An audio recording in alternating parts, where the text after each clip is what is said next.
বিচার এবং সংস্কারের ক্ষেত্রে আগেকার তুলনায় অনেকটু এগিয়েছি এবং সেটা কন্টিনিউয়াস একটা প্রেশার আছে, সেইটা আমাদের একটা সম্ভবত ইতিবাচক একটা চাপ, ইতিবাচক একটা উপাদান, যে কারণে হয়তো এটা এখনো হচ্ছে। কিন্তু তারপরও বিচার নিয়ে মানুষের মধ্যে ক্ষোভ আছে, শহীদ পরিবারে ক্ষোভ আছে, আহতদের মধ্যে ক্ষোভ আছে, মানুষের মধ্যে ক্ষোভ আছে। এখন এই যে 1600 জনের তালিকা যদি হতো, আমাকে একজন উপদেষ্টা বিশেষ সহকারী স্বরাষ্ট্র মন্ত্রণালয়ের খুদাবক্স চৌধুরী সাহেব তিনি একবার বলেছিলেন যে তিনি চাচ্ছেন যে প্রতিটি হত্যাকাণ্ডের জন্য আলাদা করে মামলা হবে। এক্সট্রিম মশার কয়েল প্ল্যান্ট ফাইবার দিয়ে তৈরি, ডেঙ্গু চিকুনগুনিয়া বাহি সহ যে কোনো মশার বিরুদ্ধে দেয় এক্সট্রিম সুরক্ষা। এই তালিকা হলে কিন্তু সেই মামলাটা হওয়া সম্ভব ছিল। এই কাজটা করার কেন গেল না? এত বড় পুলিশ বাহিনী, এত বড় রাষ্ট্রশক্তি, তারা এই যে 1600 জনকে তালিকাভুক্ত করা, তাদের জন্য প্রত্যেকটা মামলা করা, সেই জায়গাটা কিন্তু খুব দরকারি। কারণ প্রত্যেকটা ঘটনার একটা বিশেষ জায়গা আছে, দায় দায়িত্ব বিশেষ ব্যক্তিদের আছে। হত্যাকারী তো 300 জন না, নির্দেশদাতারা আছেন, কিন্তু ওইখানে বিশেষভাবে যারা এটাকে বাস্তবায়ন করছে তাদেরকে দায়ে আনতে হলে ওই জায়গাটা খুব দরকারি ছিল। এই যে প্রত্যেকটা অন্তত মামলাটা ইনভেস্টিগেশন শুরু করা এবং চার্জশিট পর্যন্ত, মানে মামলার প্রক্রিয়ায় যাওয়া, এইটা কিন্তু অন্তত পক্ষে সমস্ত পরিবারকে এই জায়গায় আনতো যে অন্তত বিচার শুরু হয়েছে। নাহলে আজকে এই স্লোগানটা কেন তারা দেন যে বিচার না হওয়া পর্যন্ত নির্বাচনে যাবে না? বিচার এবং নির্বাচনকে মুখোমুখি দাঁড় করে দেওয়া হবে, দায়টা কে নেবে? কেন বিচার এবং নির্বাচন মুখোমুখি হবে?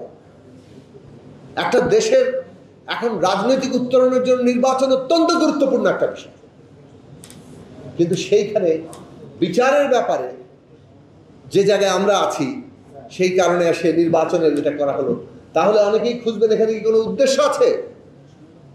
সতর্ক থাকেন এবং প্রয়োজনীয় পদক্ষেপ নেন। আমি আসলে অতীতে ফেরার চাইতে সামনের কথাই বলছি। হ্যাঁ, বিরাট চাপ ছিল বলে আমরা সংস্কারে আছি, সংস্কার নিয়ে আলোচনা হয়েছে এবং আমরা ন্যূনতম জাতীয় ঐক্যমত্য তৈরি করতে একটা জায়গায় পৌঁছেছি। এই ন্যূনতম জাতীয় ঐক্যমত্য জাতীয় সনদ হবে। এইসব জায়গায় যে কয়েকটা প্রশ্নে নোট অফ ডিসেন্ট আছে, অর্থাৎ ভিন্ন মত কিংবা আপত্তি আছে, সেটা সহ দলগুলোর আরো প্রস্তাবনা থাকতে পারে, সব নিয়ে তারা জনগণের কাছে যাবে। আগামী জনপ্রতিনিধিরা ন্যূনতম যে জাতীয় ঐক্যমত্য কিংবা সনদ যেটা হয়েছে সেটা তো বাস্তবায়ন করবে, এটা বাস্তবায়ন করা সকলের জন্য বাধ্যতামূলক। আর যাদের আপত্তি আছে, আপত্তি প্লাস নিজস্ব প্রস্তাবনা নিয়ে তারা জনগণের কাছে যাবেন, জনগণ যাদেরকে ম্যান্ডেট দিবেন তারা সেটা বাস্তবায়নেরও অধিকার পাবেন। তাহলে দেখেন, সংস্কারের প্রস্তাব বাস্তবায়নের জন্য নির্বাচনটা একেবারে অঙ্গাঙ্গিভাবে প্রয়োজনীয়। আমরা বলেছিলাম যে এটা ন্যূনতম জাতীয় ঐক্যমত্য কিংবা জাতীয় সনদ, এটা আমাদের সকলের জন্য অঙ্গীকার, বাস্তবায়নের বাধ্যতা। কিন্তু আমরা এও মনে করি যদি এটা একটা অর্ডিন্যান্স আকারে জারি করা হয় যে আগামী সংসদ এটাকে বাস্তবায়ন করতে বাধ্য থাকবে, সেটাতে আমাদের কোনো আপত্তি নেই, বরং সেইটা জনগণের আকাঙ্ক্ষাকেই পূরণ করবে। কাজেই সেই সব বিষয়টাও রাজনৈতিক দলগুলোকে বিবেচনায় রাখা দরকার। জুলাইয়ের একটা ঘোষণা দরকার, অর্থাৎ জুলাই অভ্যুত্থানটা কোন প্রেক্ষাপটে তৈরি হয়েছে। আজকে এই জুলাই আন্দোলনের একটা ঘোষণা, যদি এটা পোস্ট হচ্ছে, মানে ঘটনার পরে তৈরি হচ্ছে, ঘটনার পরে যেহেতু তৈরি হচ্ছে, তাহলে আপনাকে সকল আন্দোলনকারীদের নিয়ে এটা করতে হবে, সবার মতামত যুক্ত করতে হবে। সবার মতামত ফেব্রুয়ারি মাসে দেওয়া হচ্ছে, সরকার এখনো কেন জুলাই ঘোষণাপত্র ঠিক করতে পারলো না? 5 তারিখের আগে এসে হুড়োহুড়ি করা হচ্ছে এবং সবাইকে ড্রাফট ঠিক মতো দেওয়া হচ্ছে না। আপনারা যা ইচ্ছা তাই করতে পারেন না,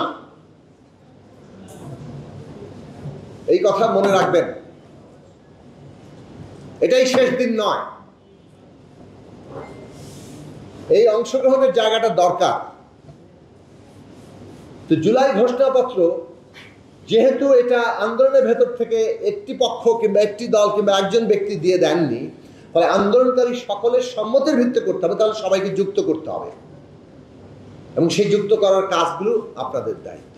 এই সব রাজনৈতিক কাজ করা অন্তর্বর্তী সরকারের প্রধান কাজ ছিল। কিন্তু আজকে আমরা বলতে বাধ্য হচ্ছি 5ই আগস্ট 2024 যে সিদ্ধান্ত হয়েছিল সেনাভবনে কিংবা এমনকি বঙ্গভবনে, যে বৈষম্য বিরোধী ছাত্র আন্দোলন, যারা এই ছাত্র গণ অভ্যুত্থানের ছাত্রদের অগ্রণী ভূমিকার একটা নেতৃত্বকারী শক্তি, তাদের প্রতিনিধিদের সাথে আলোচনার ভিত্তিতে পরবর্তী রাজনৈতিক করণীয় ঠিক হবে। কিন্তু তারাই এককভাবে সিদ্ধান্ত নেবেন সেরকমটাও এমন কথা ছিল না। রাজনৈতিক দলগুলো এককভাবে সিদ্ধান্ত নেবে সেরকম কোনো কথা ছিল না।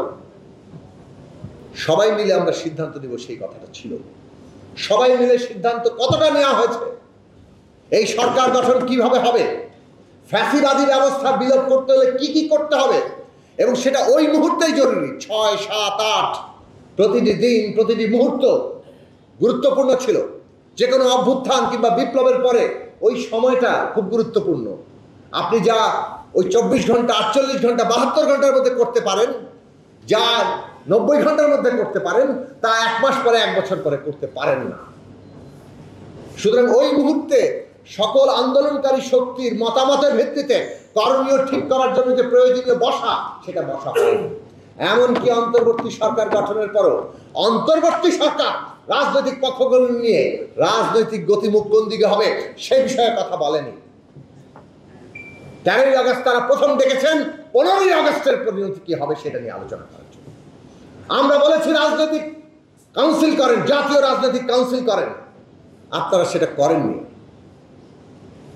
এই সব কিছু এই অভ্যুত্থানের অর্জনের এক একটা ফাঁক, এই ফাঁকগুলো আমাদেরকে ভবিষ্যতে ভোগাবে।